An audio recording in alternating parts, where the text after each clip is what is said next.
Welcome to the Quilt Love Laugh podcast. This is your host, Akila, and we back at it one more again. Okay, today we're going to be talking about nesting seams. Now, if you've ever had a quilt block, come just a little bit off now. Come off just a little bit off. Or as the quilters like to say, it's a little wonky. But if your seams didn't line up just right, nesting your seams might be the game changer you need. So what is it? How do you do it? And why do quilters like it so much? Let's get into it. All right. So, what is nesting seams? Nesting seams means pressing seam allowances in the opposite direction so they lock together at the seam line. This technique helps create perfect points when joining rows of blocks. Now you might ask, why nesting seams? Okay, it reduces bulk. Hear me out now. Hear me out. It helps seams line up neatly. It makes sewing easier and more accurate. And it prevents shifting when feeding fabric through your machine. Hold up, wait a minute, hold up. It does all that. This one technique, this one tool helps so much. Okay, so now how to nest seams. All right. So number one, what we want to do is sew two quilt blocks with a shared edge. Press the seam allowance of one block to the left and the other to the right. Now, when placing the two blocks right sides together, the seams will connect to each other snugly, okay? Then what we want to do is pin at the seam, make sure everything's aligned, and then sew. All right, after that, you're going to open it up. Your seam should match beautifully, and that's going to help your points point, and that's going to help your patterns pattern, okay? So yeah, I'll link a great video that I saw from IC Stars Quilting on YouTube, and she explains this concept perfectly.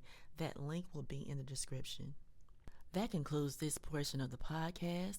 So the next time you're joining blocks, give nesting a try. It might just be the little thing that levels up your patchwork, and we can always practice on scraps until we put our next masterpiece together. Until next time, keep loving, laughing, and quilting.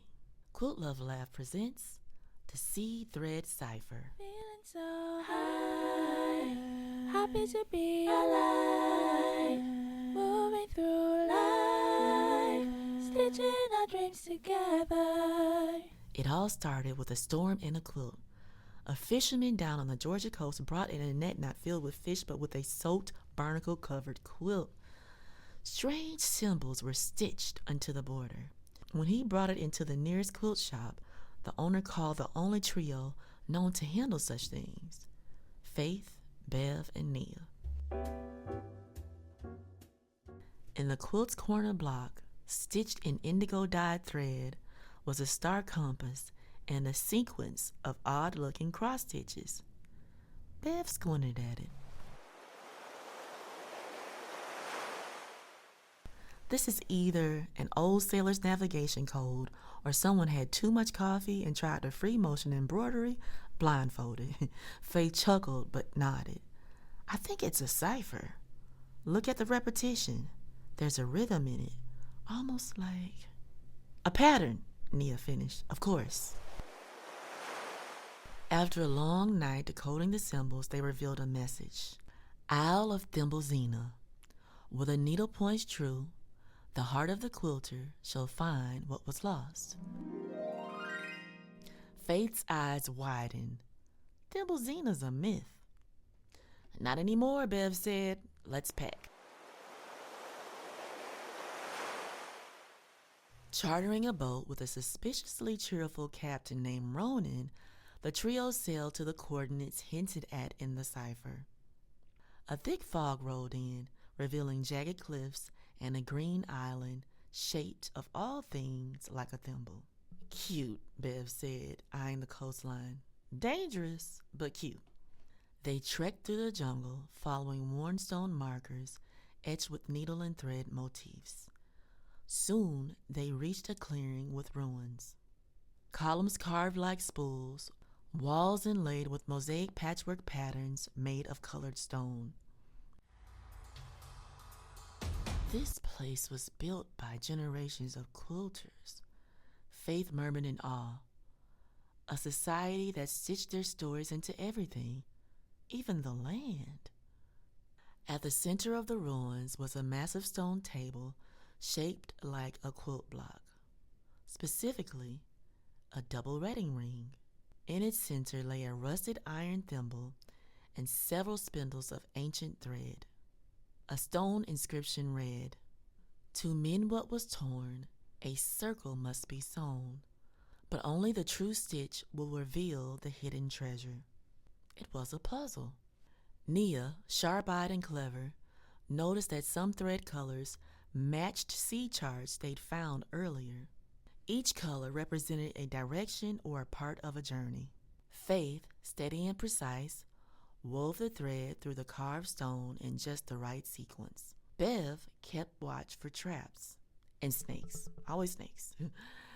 As the final thread was pulled taut, a platform rose from the earth, revealing a chest made of driftwood and inlaid mother of pearl. Inside, a set of ancient sewing tools, gold-plated shears, a needle of gold, and a diary written by a forgotten master quilter who'd vanished a century ago. They had found not treasure, but legacy. They made it home, and back in the sewing room, the chest sat in a place of honor, next to the barnacle quilt that had started it all. "This has to go into our up-and-coming quilt shop," said Faith. "People will come from all over to see the treasures of Thimblezina." Bev sipped her sweet tea. Still no stakes on the trip. I call that a win. Nia opened the old diary, already sketching ideas for a new quilt inspired by the island. And Faith? She held the golden needle gently in her hand, a spark in her eyes. Wherever there's thread and a mystery, we'll follow. And that concludes the Quilt Love Lab podcast. Again, I want to say thanks for listening. Thanks for coming by. Blessings, and talk soon. Feeling so high, happy to be alive, moving through life, stitching our dreams together.